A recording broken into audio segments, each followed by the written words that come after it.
Hello, Carolina Girl Hoop Report followers. We are here in Morrow High School down in Atlanta, Georgia. I've got with us Coach Mo of FBC. Coach Mo, thank you for joining us. Thank you, my friend. Peter, what's up, man? How you doing? 8 years in the game, I finally get you to sit down with you and talk about basketball. FBC, everyone knows that you're the #1 AAU club program in America, but people don't know how this thing is run, what you do. Talk a little bit about FBC, how it started, and what you're running now as a program. Well, FBC started in LA 22 years ago, and the guy Ray Mays started it, and he had a vision, and he connected with a guy here in Atlanta by the name of Brian Harmon, and they started this coast to coast, basketball thing. And I came on maybe about 10 years ago with my first team that graduated in 2017.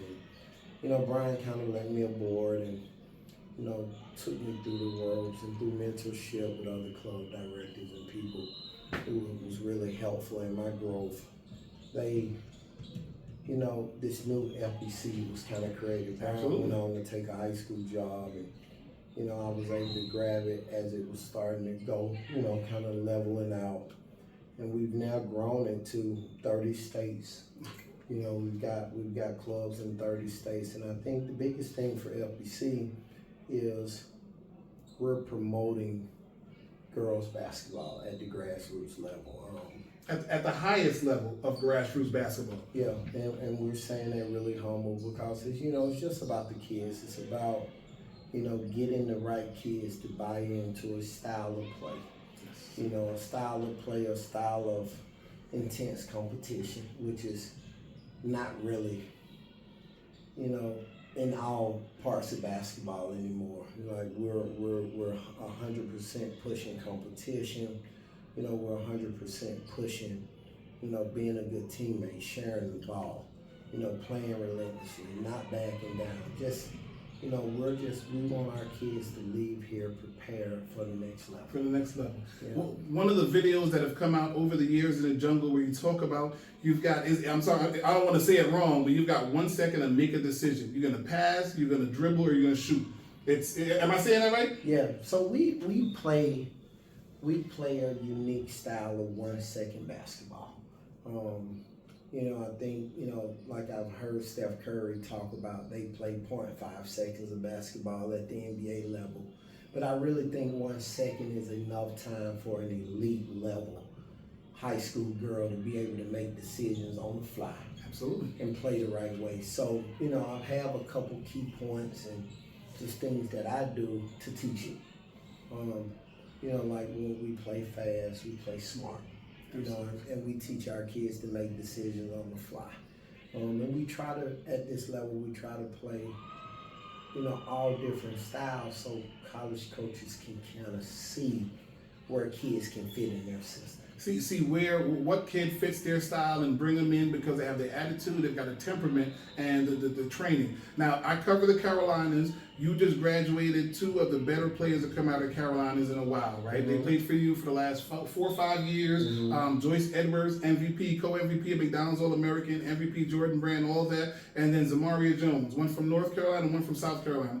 I think they were part of 2 or 3 Under Armour national championship teams for you over these last 4 years. They played in 4 straight Under Armour national championships. Yeah, and Zamari and Joyce are both kids that are really products of the hard work we put in. Absolutely.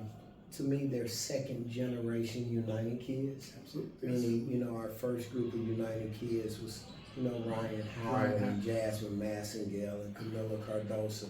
One of our better kids from the Carolina then was Alana Smith. Oh, yes. Yes. And Courtney Meadows. Those girls played with us on the original United team when we decided to combine.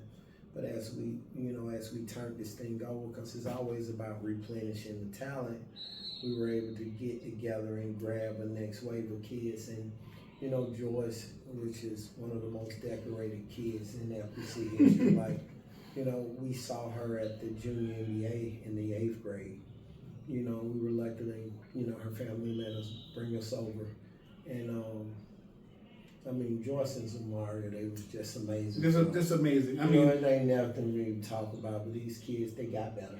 those kids had it, and you enhanced it in the program with the players around them, playing with Jelani for 4 years, playing with these other players. I mean, it's just fantastic to see those girls. I saw them in high school, but watching them in club ball was a whole nother level because it was. I mean, you had 12. I mean, almost one of those teams I think had 12 Power 5 kids on it. I mean, so when they unbelievable talent. when they initially started practicing, we were practicing with 20 McDonald All-Americans.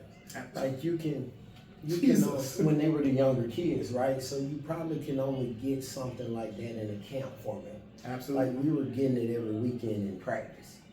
So, they got better. They're so confident. The personalities, their parents are, they just come from first class families. So one thing I loved about the Jones and the Edwards family is that when a challenge came, they said, you know what, put my kid in the fire. Oh yeah, they need to be against the best. They need to learn from the best. They need to be challenged because we want them to go to the highest level. And they both perform magnificently on the McDonald's and Jordan brand. Zamaria, didn't win MVP at both of those games, but she performed at the highest level. For her team at McDonald's, helped to bring them back in the second half. And at Jordan brand, she started the run that helped her team win and just, was controlling the game on both sides. Right. And so hopefully we can, they can continue that on the next level. And I know they will because, they're products of work and they're workaholics. And, both of them put the time in the gym, and I think they're leaving FBC and heading to college prepared.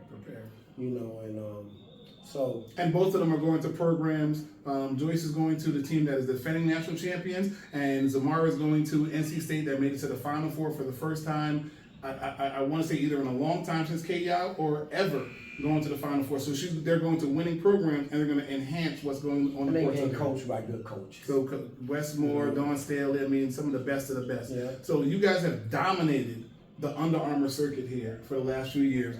The only championship you lost was a quadruple overtime to Scott Johnson and West Virginia Thunder, which I wasn't there, but everyone says it could have went either way, in that championship. Was a good game. Absolutely. Everyone talked. College coaches called me from that game talking about the level of talent that was on the floor because there were so many Carolina kids.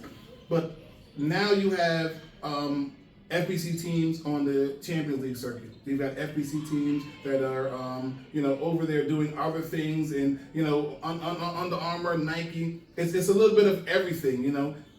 What's next for FBC? What should we expect? How are you going to raise the level next? You know what? We've had maybe a longer run than most people. I think next for us is going back down, getting the next 50 to 100 kids, and replenishing the talent and just teaching it again. We've surrounded FBC with really good coaches. Absolutely. We have really good culture, and we just don't back down.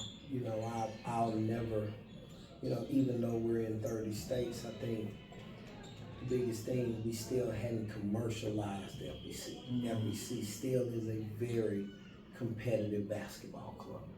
We may not be the best teams in the 6th grade or the 7th grade or the 8th grade or the 9th grade, but when it's money time, we're ready. Those top teams, yes, sir. When we're playing in front of college coaches, you have the college coaches following you to the court that you're playing on. Yes, sir.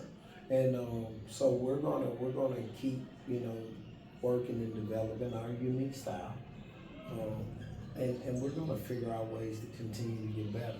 We've got a lot of new young prospects. They still don't understand the FBC way yet. Absolutely. But this style of play, it takes time. It doesn't happen the first year with us or the second year, but year 2, year 3 or 4, usually kids really get the hang of 1 second basketball, and it starts to just show. Absolutely. So if I to answer your question, the next phase is the next wave.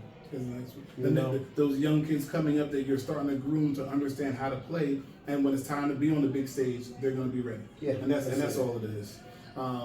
Always appreciate being around you. The time that we have, we're following you around, seeing these events, just love it. But FBC Mo, if you guys don't know the name, please, you got to understand the game and everything that's going on. Thank you, Mo. All right, thank you, bro. All right, let me get one.